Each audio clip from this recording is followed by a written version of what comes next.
Welcome back to another episode of Realty Talk. I am not your host. I am simply the personality hire, Donna. And today will be a fun game called Fit That Phrase. I made it up myself, so you know it's fun.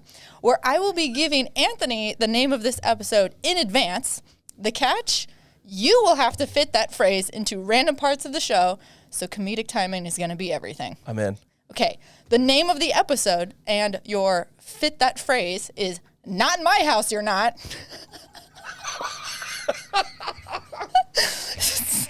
So at random points in the episode, but make sure the comedic timing is there. You have to say the phrase, not in my house, you're not. Okay, just like that? Say it with any cadence that you want. I'm going to need all the sass. Bring it. You can say it when you're talking. You could say it when I'm talking. You could say it at a lull. I don't care. That's the name of the episode. Well, number one. Clinkety clink clink. That's how we start off every episode. All right, but first, let's talk for a little bit because I feel like a lot has happened before we even got in the studio today. Mm-hmm. You're fucking crushing it, from what it sounds like. The 4th of July was yesterday. People were drunk off their ass. Lots of freedom. Yeah.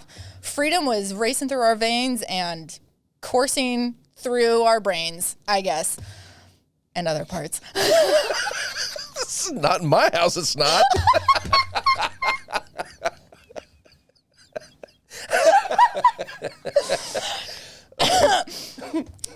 Perfect. Great comedic timing on that one. So people woke up drunk off their ass and already had messages waiting from you. Absolutely. Okay, yes. So tell me in great detail, because I will have to write this down for a social post, what you did for these people. You got one person pre-qualified this morning as far as I know. So here's the fun thing about this. So I've been working on a commercial listing and as well as a multifamily listing, right? The multifamily seller, right? The multifamily seller is looking to purchase the commercial listing. Oh. Right? Oh. Seller buyer action. That's kind of fun, right? I love that. Yeah. So here's the fun part about this stuff. So I got to make sure that seller, after they sell the triplex, gets qualified to buy the commercial property. Mm-hmm. So that's what we did this morning. So the whole thing was, it's timing. Timing's everything, right? So nobody really works the day after the 4th of July. Why is that? Are they just kind of like... Well, a lot of people have a hard time with the hangover, and I just haven't had to have one. Oh, yeah. I remember one of your biggest catchphrases from our drinking days. Oh, really? Well, I guess my drinking days, you're just days. Was you can't have a hangover if you ever stop drinking. Well, yeah, that's right. So when the plane gets a little dicey, it starts losing fuel, you just got to refuel in midair and keep it going at 35,000 feet cruising altitude. Heaven forbid you ever crash. The collective hangover will actually kill me. Probably. Because this is at least, from my knowledge, going all the way back to your frat days. Fraternity. Yep. So it's coming for him. It's not going to be good. It's a big dark shadow in the corner. So we had these really nice people, the sellers of the property. They are looking to get qualified to purchase using a commercial loan, right? Commercial loan's different than a normal residential loan. So we took the application this morning.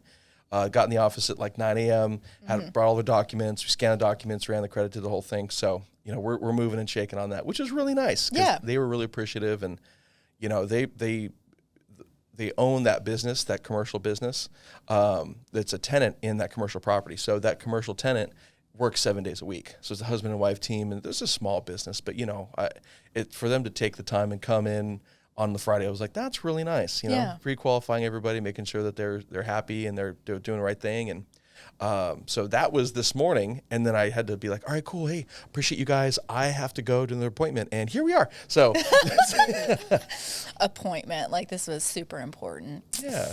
We had to come play games and talk shit. This is pretty fun. It is pretty fun. And then I just got the other one. Yes. So, and then while I was, after I got here, I got a voicemail saying, okay, so we have another client of mine that is going to sell their triplex and buy a single family, out in Alpine. So I got another buyer. Woohoo! So, needless to say, caca! Caca! Freedom rings. And so do properties, I guess, and clients. Woohoo. Woohoo. Good for you, us, them, everybody. Everybody involved.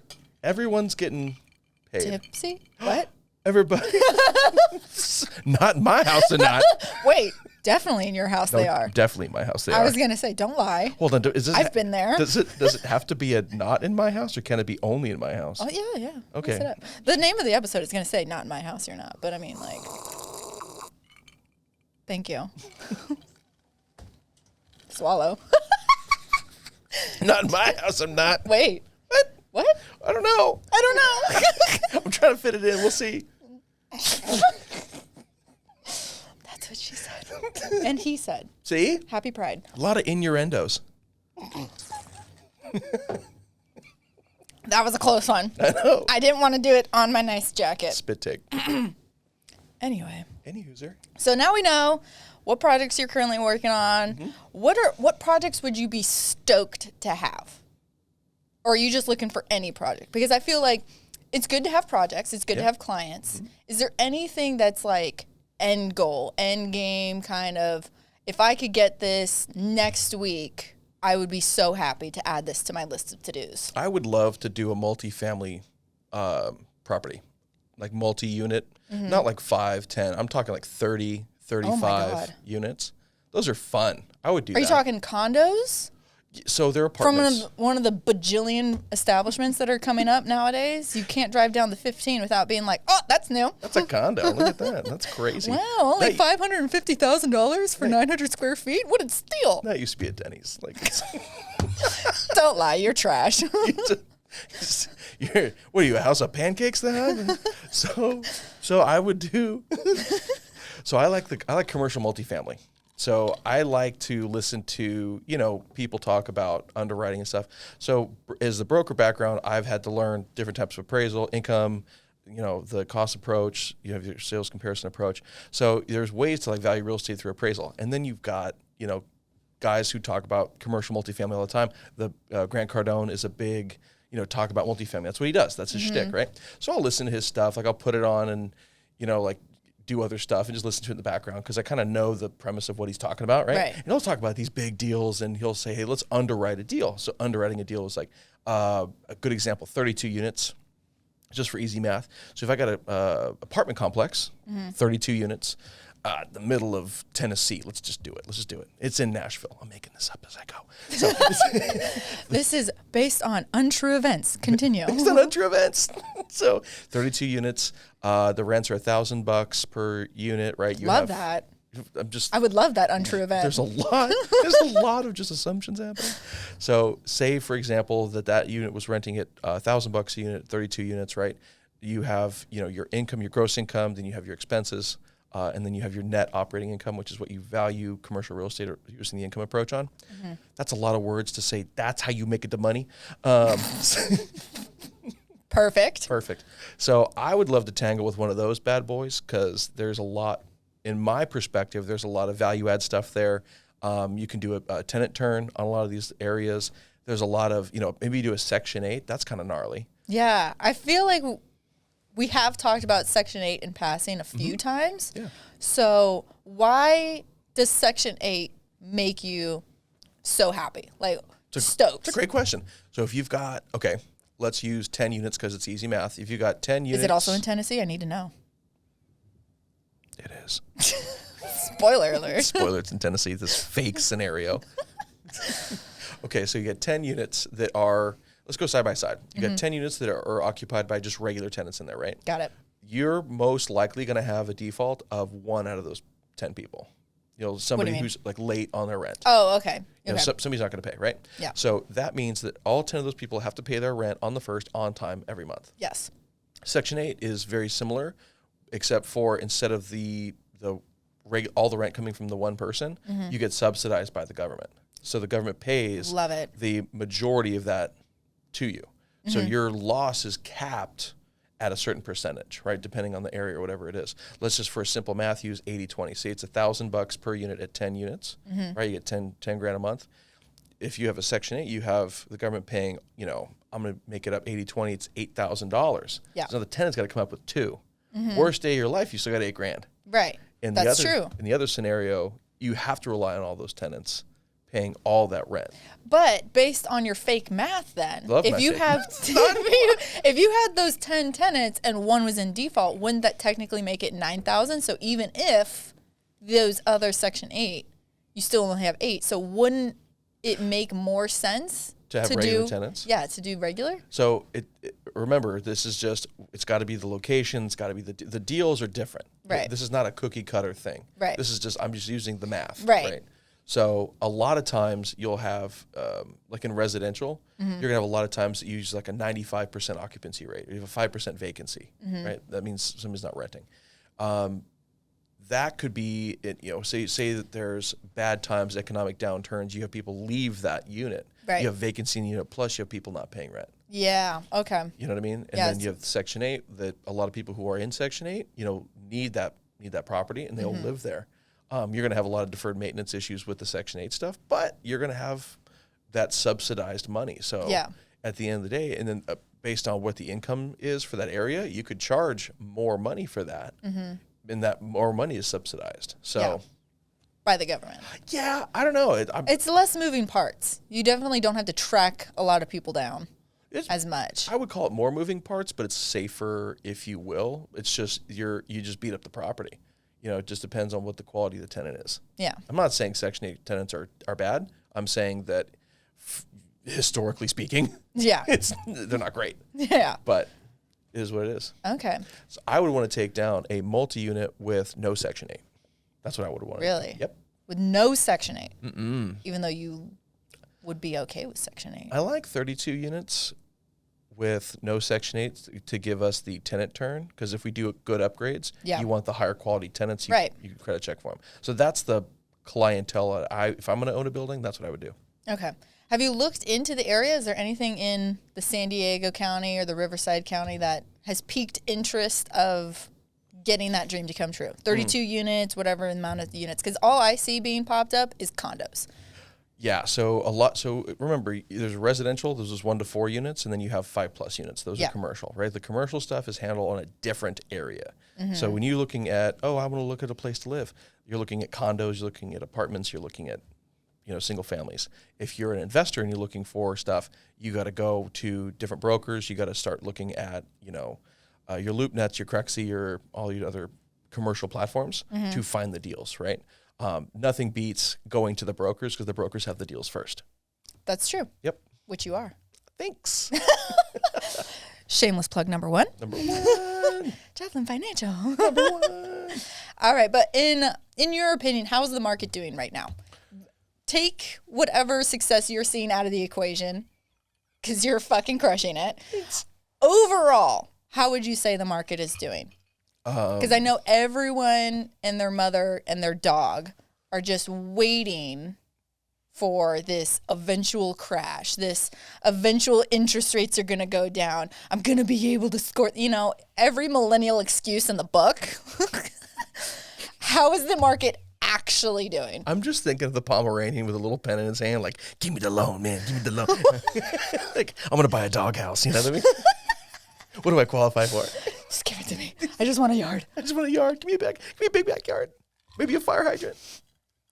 That would be adorable. I would say there is a definitely cooling of the residential market. So I'm going to talk San Diego specific. Okay. San Diego County or San Diego City? Let's go with the city's tough. So let's go with everything, I would say relatively central San Diego. I'm not going to go as high as like Riverside, Oceanside, up there. So you're saying North County? Staying upwards of Escondido? South of Escondido. Oh, okay. Poway. Rancho Bernardo. Yeah. Okay. All the way down to like, I would say border-ish, and then go east is probably Alpine Crest. Mm-hmm. That's about that. This is kind of where I'm seeing just that whole little oblong-ish shape. Mm-hmm. There's a lot of residential that is still under high demand because people like to live here. Yes. Low inventory, which is causing the housing prices to stay high, but the amount of deals is slowing. Okay. The amount of deals is slowing because there's a lot of people that can't be in the market due to the interest rates. Mm-hmm. So when interest rates go up, the amount of money you can borrow goes down. Right. So with the prices not moving, they're staying, relative median price is like $950 to $1.1 million in San Diego. Disgusting. So at a 7% interest, I mean, you're looking at a $95,000 to $105,000 payment, $10,500 a month. So, but I'm talking like 5 to 10% down, very low percent down, right? Yeah. A lot of people don't have a lot of cash on hand, which is hindering the transactions. And then if you have low to no down payment, few people qualify, even though demand is high, it's the buyer's pool is very small. Yeah. So lenders are loosening up their requirements, and just like the 2 to 4 unit Fannie, or I guess it's a Freddie Mac program. I got to double check. So it's a 5% down program for 2 to 4 units, where if you want to live in one of the units owner occupied, you can use the other 3 units on a fourplex, their income to qualify. So it's your money, your income, plus the rents can help you buy multi-units. Yeah. 2 to 4. Dang. So when someone says, or if you were to hear anybody just overhearing a conversation, and they say, I'm just going to wait until the market crashes and then I'm going to buy a house. Is that ever actually solid advice? Not in my house. It's not.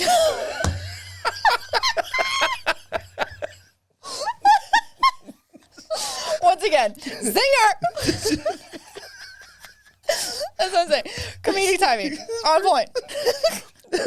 So we're just going to end the episode right there. We can't get any better than that. I'm just kidding. We've reached the pinnacle. So I will tell you. Okay. Sorry. I know, me too. So focus. All right. So as far as the crash goes, people waiting for the crash to come up.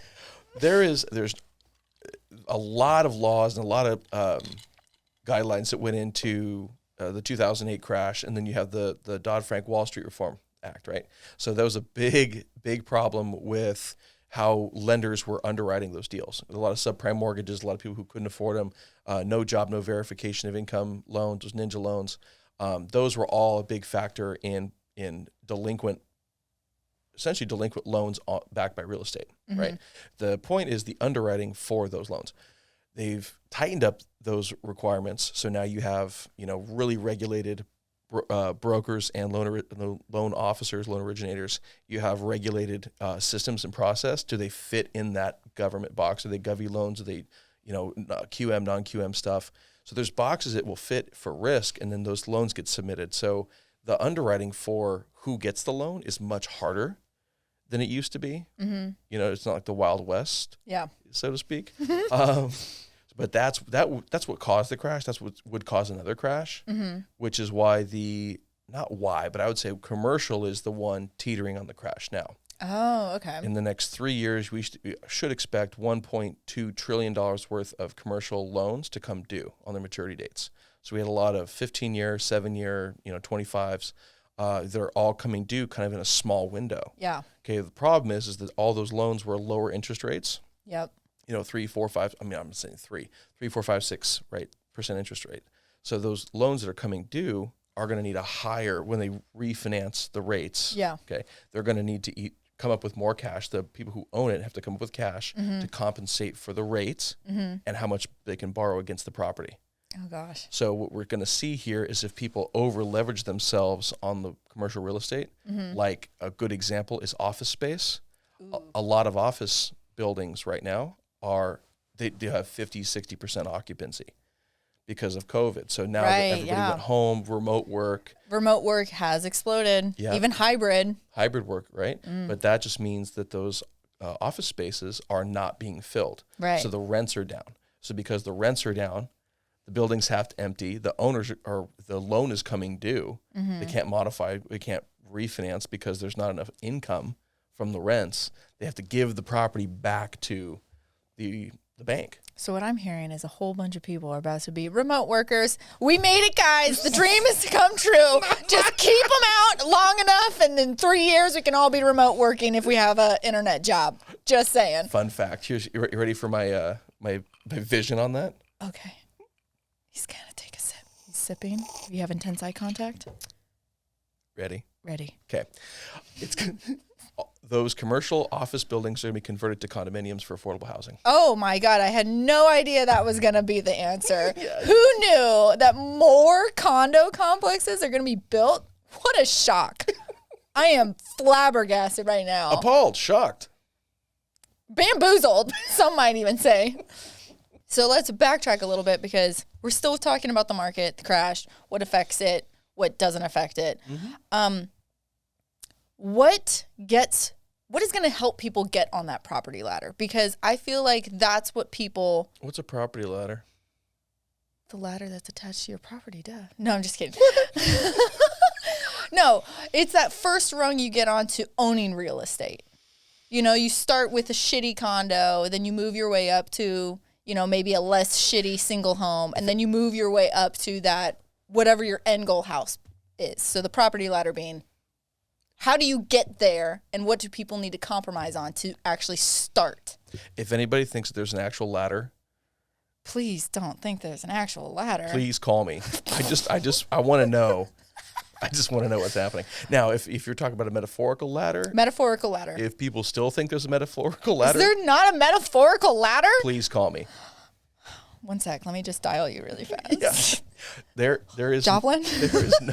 there is no reason to start with a shitty house if you don't want to. Well, yes, if you don't want to.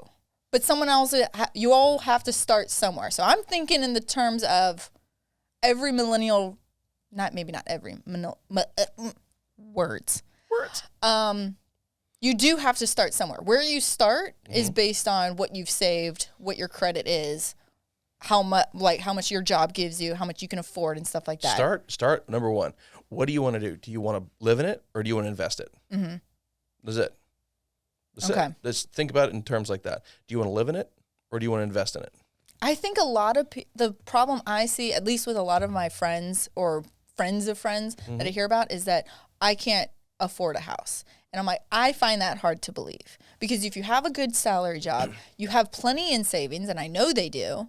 So is it because you're not willing to compromise on getting something a little bit less than perfect?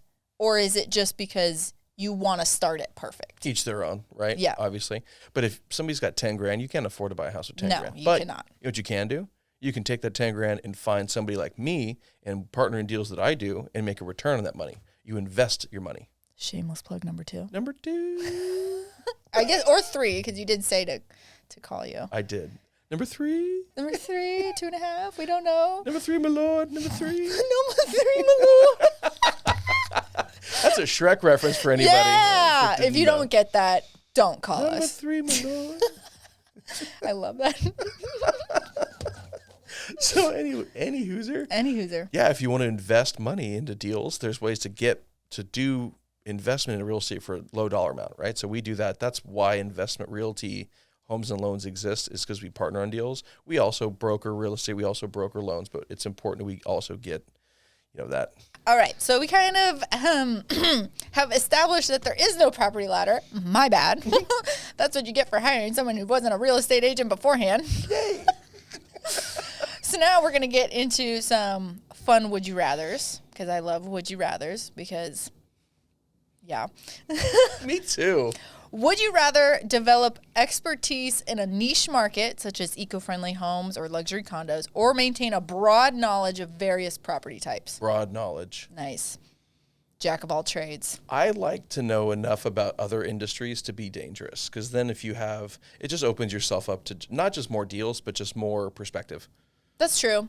Yeah. It's a perspective. You have more intel. Mm-hmm. You can give your clients more information on every question that they might have as opposed to one or two. A great example is the luxury home thing. A lot of people like the luxury because it's so nice, and it's like, oh God, we should do an episode with the what do you call it? The $1 Million Listing or something. We'll watch it.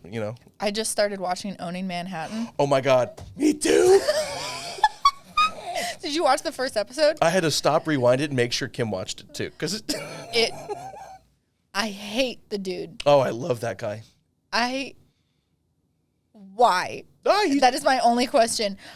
He seems like every single person that's doing something shady and wants like everybody to watch. Because I'm like, I'm also coming off of a very bad experience of we're all a family in an office setting. Like, we're family. We're doing this together. If you're not in this, you're against us. Then he's like giving those, put your name on the wall. I'll be like, please stop. Oh, I fucking loved that. I'm actually stealing that. I like the idea of it, but it was just his general attitude I just can't get on board with. He comes across disingenuous. Yes. Okay. And I hate it. No, I know. Because then he's acting like my listing is falling through. I'm slumped up against the wall. If we don't sell this in 3 months, I am gonna, You're talking about the $250 million listing? I do. I am. I'm not going to lie. Penthouse. It's a really nice place. It is a really The nice ballroom's place. a little bit excessive, but that's why I like The it. ballroom is a bit excessive, but then I'm pretty sure I was watching it in the staircase that was going up. I was like, That's a big staircase, by the way. 1, yes, but 2, because I'm a girl and I'm stupid. I was like, I'm pretty sure they had that in Gossip Girl. Is this a Gossip Girl scene? If they walk up that stairs, is there going to be a bar right there? Because if there is, Gossip Girl. That's it right there. That's it right there. But I recognized the staircase. I was like, I'm pretty sure that's where Dan switched the envelopes from his resume to like a newspaper. And I'm like, Serena's pissed off about something. And the parents are like, why'd you do this? It's like, because they're fucking 17 and they don't know any better. Yeah. So anyway. I'm so glad. Oh, clinkety clink clink again. Every time. Every time.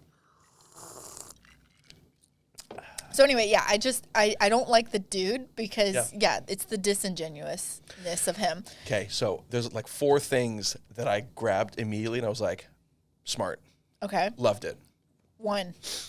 So when you start your own brokerage, it is a pain in the ass to start your own brokerage. You need to have people that want to work with you. Right. Right? So his team environment thing, he's onboarding people constantly. Yes. So his job isn't really listing. He's kind of pulling the EXP thing where he's recruiting. Yeah. That's his shtick. So his job is to get as many productive agents under him as possible in a brokerage. Yeah. That's his goal. And then pit them against each other. Sure fucking is. No, I understand the competition is healthy. No, it's not healthy. It's mandatory. Yep. Because if you don't have it, you have pushover agents, you're not going to be successful. Right. Now, I'm not saying that passive agents aren't successful. I'm saying that if you want the vicious Manhattan office that he's going for, the grind. Yeah. You know what I mean? So I'm not big for the drama, but I like how he set it up. Yes. And what I really liked is it's honestly like they picked the 5 most toxic people and they're like, let's put you guys on camera. And that's why I'm like, yeah, but think about the other 100 agents. Right. You know what I mean? But we don't see those. Well, that's kind of what I'm talking about. I'm talking about the other 100. Okay. Okay. The show is the show, right? But I'm looking at that going, I'm kind of like, oh, I like the right on the wall concept, right? Number 1, right on the wall, put your name on there, what you did, even if it's $1 million. I'm like, $1 million. Well, fuck you. Put the name on your... That's $1 million. It's $1 million commission, right? It's $1 million, and they're doing 6% commission. Just if you do the math backwards, because I can't help myself. So they're like, oh, potential listing commission, and I was always 6%. Yeah, it's not always 6%, by the way. It's a NAR settlement thing. So commissions are not fixed by law. It's all negotiable. Blah blah blah. It's the broker speaking. Fine. The fine writing at the bottom. I like mumbling. Wah, wah. So anyway, so I like the right on the wall. That's number 1. Number 2, I like the way how he brought so many different people in, and he starts dealing the listings out. Yeah. Because a lot of brokers don't deal listings out like that. They'll keep it for themselves. Like me, if I'll do my own deals, right? But I won't say, hey, I'm going to share this with you. So when he was sharing the $250 million, like he's like first at the table, first in gets to eat type thing. Yeah, that was fucking cool. I did like that. I loved that because he's incentivizing people on not just the buy side, but he's giving up his commission. He gave up a 0.5 point of his commission on his sell side. Yeah. So I thought that was a very good strategy. Yeah. Number 2, and then if you're gonna have a fucking office, how his office is laid out and all that, I thought it was really tacky. And the big old S. The big S. I mean, it's his last name, right? Yeah. I'm like, God, what a dick. And I like thought about it 10 seconds. I'm like, I would want a J in my office. You know what I mean? Like, immediately you're like, but wait. But I also want that. But I kind of want a J in my office. I want my name on the side of the building. But I mean, those are my top 3, like layout of the office. Make sure it's state of the art. It looks good, looks clean. Yeah. You know, those are my top 3 kind of pulls from that. I was like, oh, that's pretty fucking smart. Yeah. Yeah. I at the end of watching the first episode, I was like, it's giving this guy produced this and brought up the money himself just to make his own show about himself. Like, it's giving that attitude. Like, I am so important that I'm going to make a show about how awesome I am. There's something about the dude's face that, and his attitude that I can't get on board with. I love everyone's fashion in it though. Top notch. And I just want to see the houses. Like, I guess I was expecting an International House Hunters, but I just want to see the houses. What's the deal with it's giving? It's giving. Man, is that like a thing that I don't know about yet? Do you see my hands right now? It's giving. Yeah, I've seen somebody else do that. Yeah. One other time, and I was like, oh, is this like a young person thing? It is a young person thing. You have to understand, I work in marketing. I have to be a chameleon for all of these things. Anyway. I'm a comedian. Not in my house, you're not.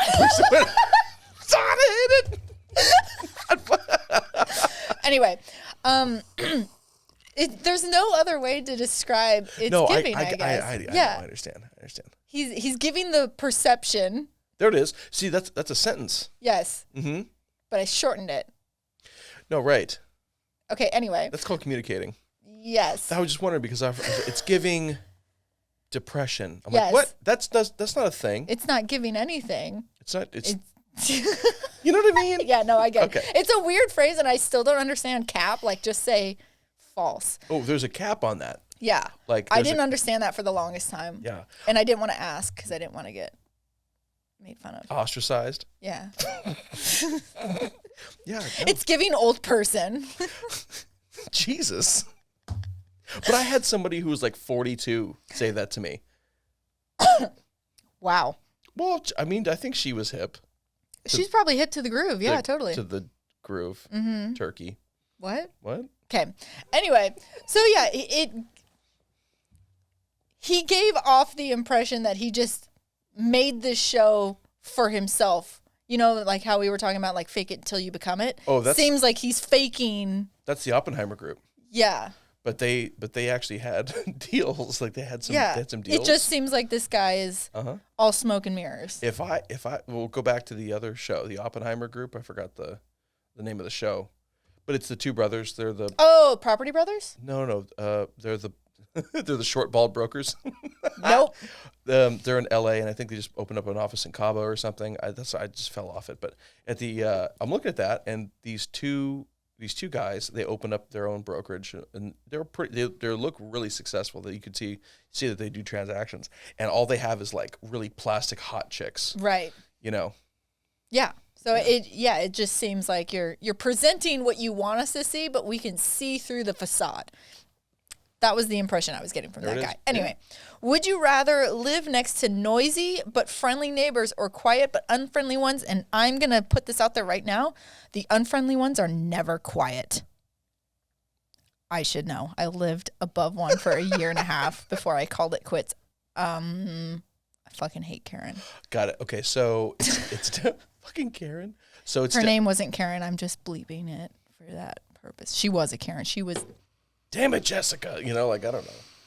I hate that woman. I still think about egging her car. Wow. You must not know the story. Yeah, she harassed us for every single day for a year and a half.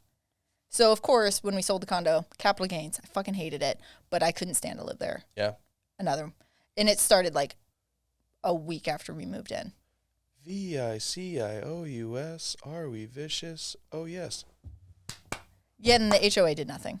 Of course not. And then when I brought it to their attention, I was like, oh, yeah, she has berated us. She spit on my car. She sprayed my dog with water. She has come up. She's called me a bitch. She's called me every name in the book. She's called Cody a faggot, claimed that he was cheating on me any second he got. Like, she is a disgusting human being that has nothing better to do. She's also a raging alcoholic. Is she hot? She was ugly as shit, as she should be. Inside and outside. Anyway, so I went to the HOA and I was like, here are all of the video recordings of this person being an absolute menace, and we're not doing anything. She just chooses to be an absolute bitch.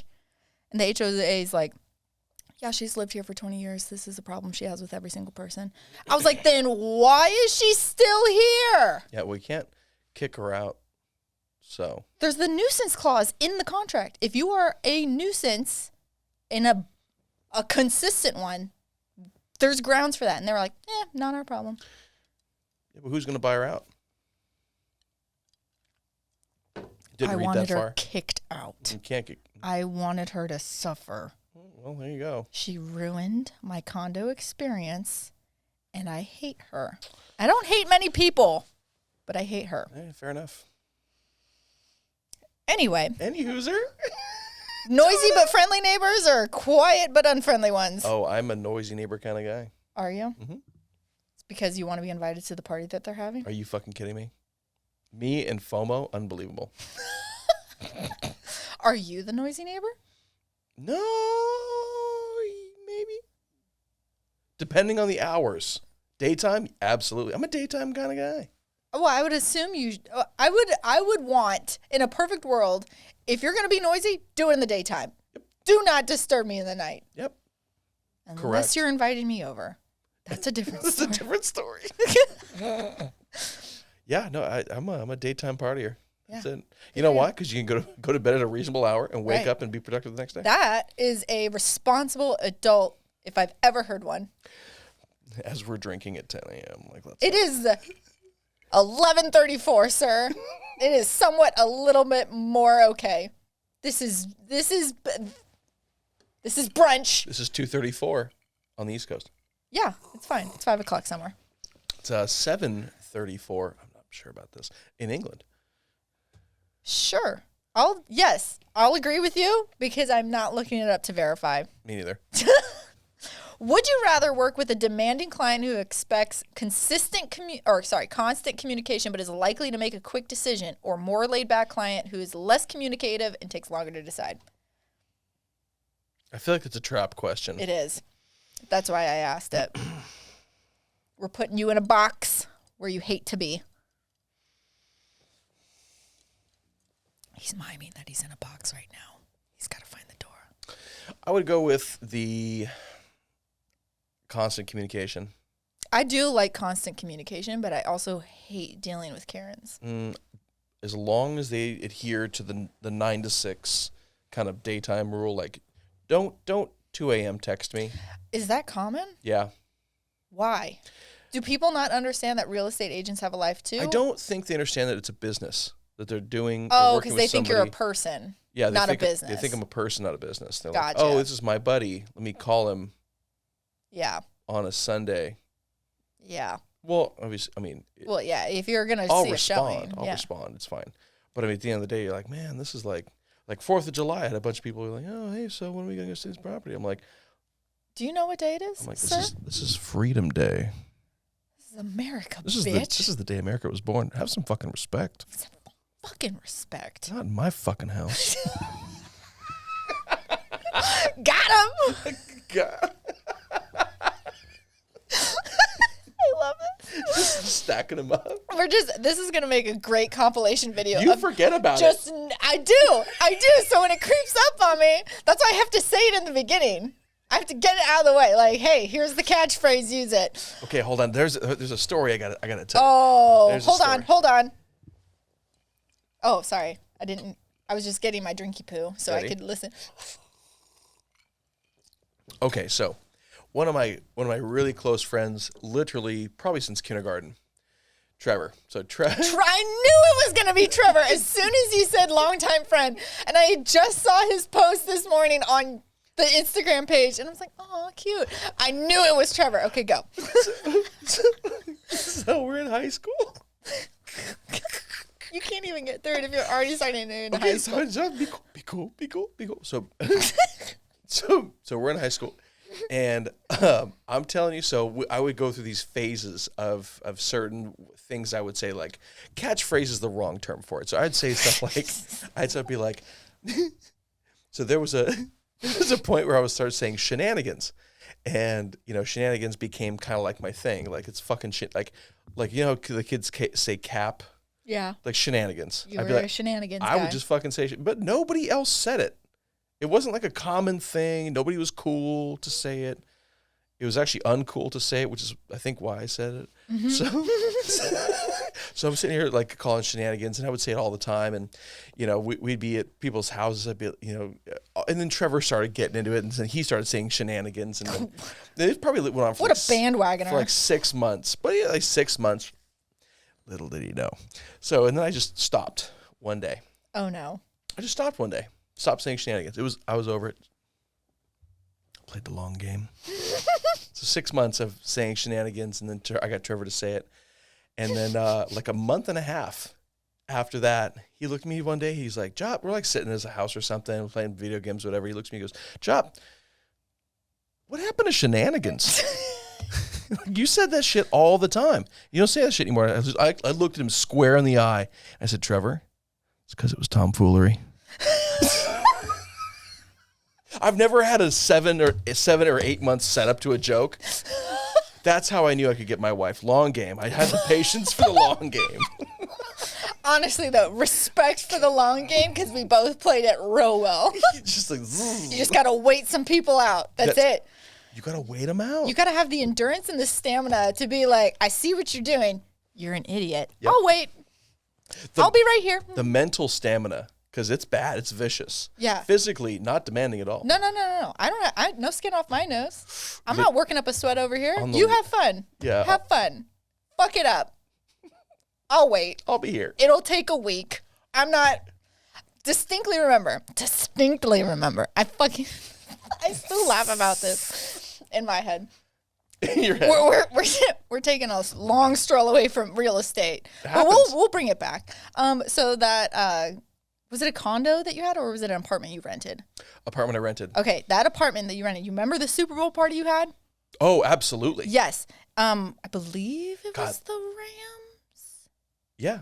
Rams and Patriots? Sure was. Okay. So I remember that being there. Memory. I remember this because okay, so you invited the whole crew. I sure did. Cody had a new whatever at the time. I remember her name. I'm not going to say it. Yes. So anyway, they roll up together. I'm sitting by myself because, like, I know everybody, but I don't need to cling to my best friend, who is my best friend at that point. But I know, I'm looking at this chick. You're not going to last. I know that 100%. Yeah. You're not the one. Got it. So anyway, we were sitting in the jacuzzi. We're talking about something. We're talking about going to Vegas. I think we had all talked about going to Vegas together or something. We sure were. And Cody and I were talking about, it's like, oh yeah, we could drive up together. No worries. Like, I don't mind sharing a room. We can get 2 beds. It's fine. And he's like, well, if I'm going to get separate rooms. I looked him square in the face, and the chick was sitting next to him. I'm like, why would you get separate rooms? And then he goes, because I have someone. I'm like, oh, sweetheart, this trip is like 4 months away. Oh, Joel. Oh, that's cute. You think you're planning that far in advance to have a room to yourself for you two. That's not happening. 2 weeks later, they broke up. I actually was hammered for this occasion, so I don't remember this. You weren't in the jacuzzi. I think it was it was me, Cody, and the chick, and then I think like 2 stragglers that I could not remember. Yeah, I just remember I was like, this is cute. This is your person of the week. Okay. Got it. I'll wait it out. I'll let you think that you're going to have a room together for this Vegas trip that we're all going to take as friends. No, it's not happening. I'll be here. Wait a second. Didn't last. Shocker. Got the ring. That's how you do it. Yeah. Long game it. So anyway, that's our advice for real estate. Play the long game. Play the long game. Wait those interest rates out. They're bitches anyway. Would you rather have a home office with all the amenities but no natural light, or a bright sunlit workspace with minimal amenities? Yeah, we're switching hardcore. I'm just NASCARing this bitch. We're taking turn 2. Tight. Let's go. I didn't know you were such a NASCAR connoisseur. Did you not know? This neck is red. Get ready for a left turn. And then another one. Probably 2 more in that mix. Not in my house. So yeah, I grew up on NASCAR. okay, Yeah. fun. Does it shock you that we met at a country bar? Okay, first of all, no. You were there out of spite. I was there because that was my heritage. Wow. You know what? That's fair. That's fair. It is more fun to dance with people who really do believe in it. Yeah. Country. Mm-hmm. I don't know if you're trying to make an innuendo and it's going over my head.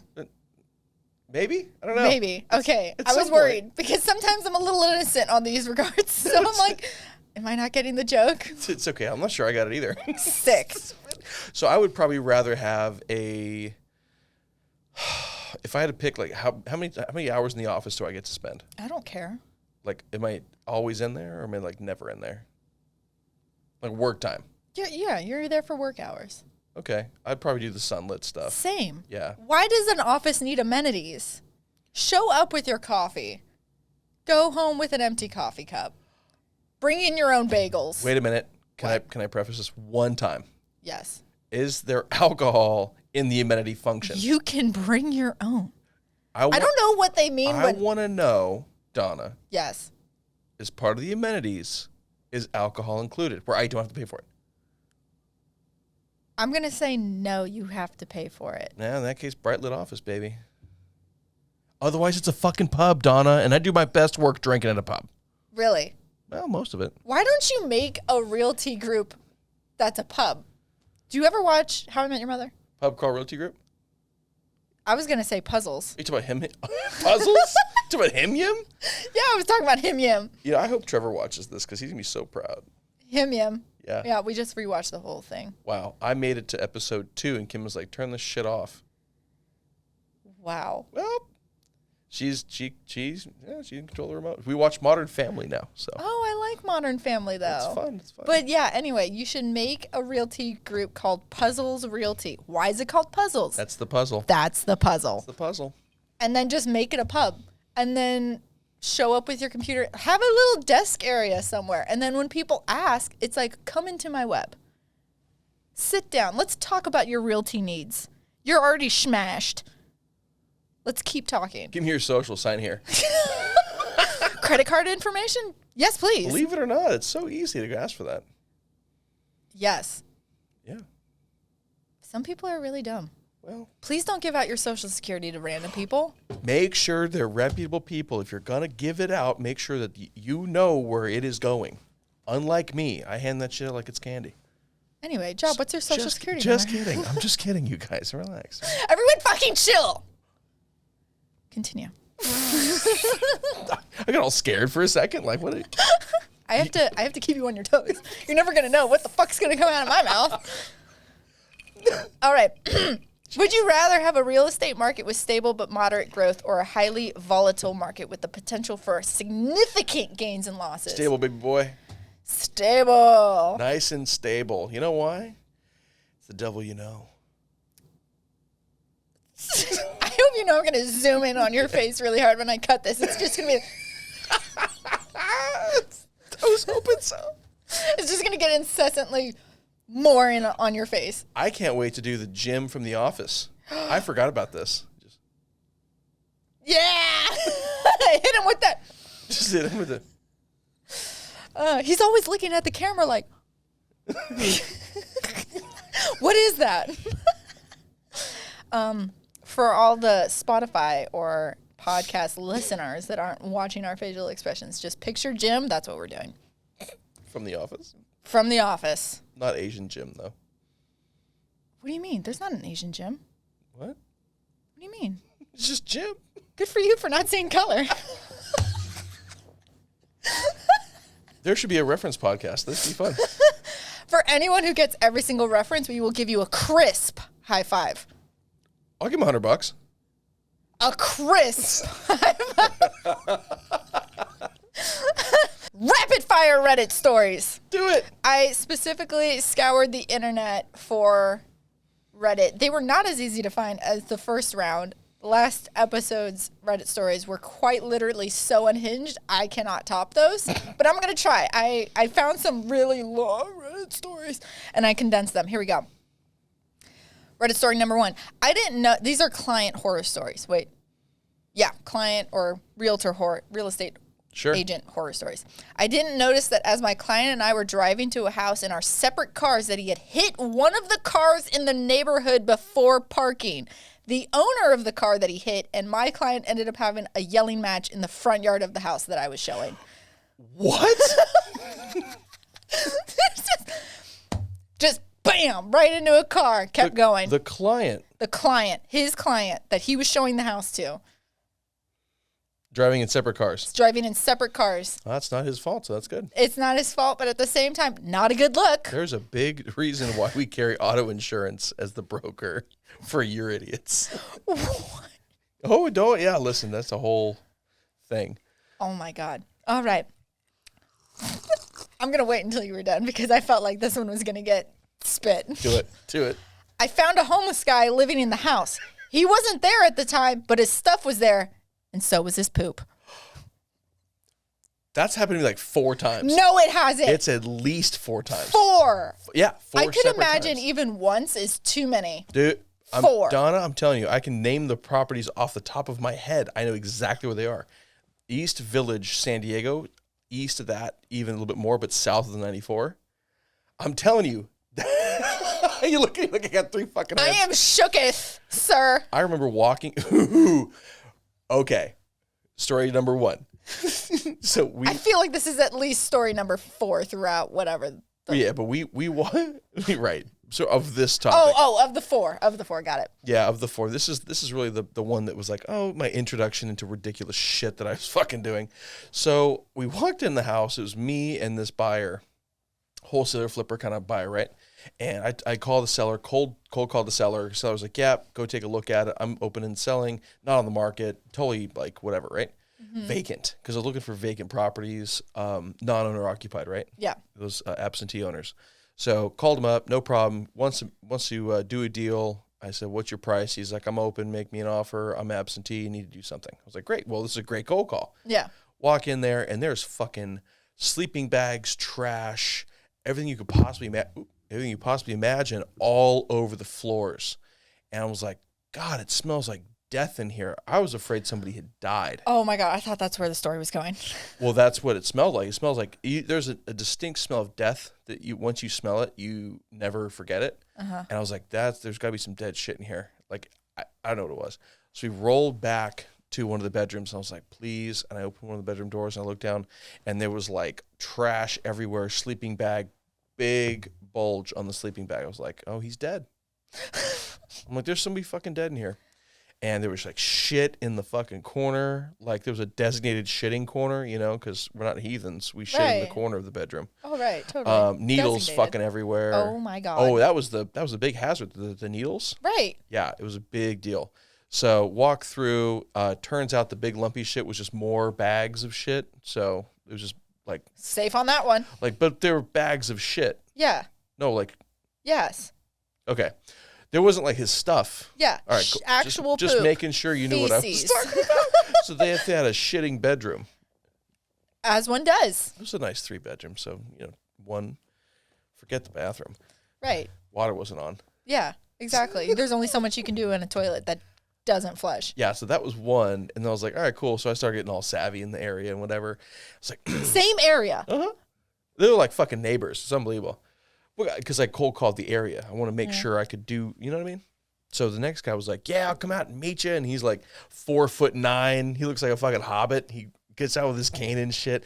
The weeds are higher than this fucking dude. Oh my God. Like I'm telling you, it was unbelievable. So he opens it up, boarded up windows, boarded up door, or the whole thing. It was like a nice craftsman style, right? We opened the door, story number 2, open the door. And like 9 pigeons fly square at our face. And I have this is how I'm dressed. Yeah. And I turn around and I'm like, bah! I'm not in my fucking house. I was like, say it. So I book it out of there. I'm like, there is no way. The pigeons get out and it's it's Armageddon. There was a huge fire. The fire decimated everything inside structurally. I'm surprised it wasn't condemned. We get through, there's fucking pigeon shit everywhere. It was unbelievable. That I turned, I looked at the buyer. I brought a wholesale buyer too. Wholesaler/buyer.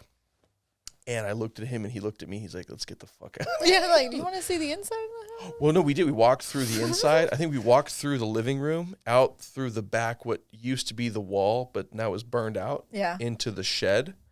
And he had all this like paint cans and all this Yeah. Okay. So. 3. No. 2's enough. 2's enough? 2's enough. All right. Last rapid fire Reddit. I found the owner of the house passed out on his bed naked while I was showing the house to clients. Turns out the guy was diabetic and had passed out while getting dressed. What are you doing showing a house that you didn't call ahead for? The beginning part of the story was that they showed up on the scheduled time, knocked multiple times, rang the doorbell multiple times. The agent wasn't there. The agent was there. No, the agent was there? The buyer's agent, not the seller's. The buyer's agent had the keys, had the lockbox, knocked, doorbell, no one answered, right, okay, walked okay, in. got it. And then as the clients were looking at the kitchen and the dining room, he went out to turn on the lights of the bedrooms and then found the owner. Anyway, any final thoughts you want to give to the viewers, the listeners, the people that are just here to see your sexy face? What do you want to say to them? Why? Why are you here? Yeah, to watch you say Or why should you choose Joplin Financial for all of your real estate needs? Plug number 3. 4? 5, 7. What are we counting? I don't even know. We're counting how many times we've inserted ourselves into this podcast. At the end of the day, my wife's going to hate me for that. She hates when I say that shit. What? At the end of the day. At the end of the day? Mm-hmm. Why is that a bad thing? No, it's because I say it all the time. Oh, is it like shenanigans? It's like, well, because it's tomfoolery. Not my house. It doesn't get any better than that. Thanks for joining us.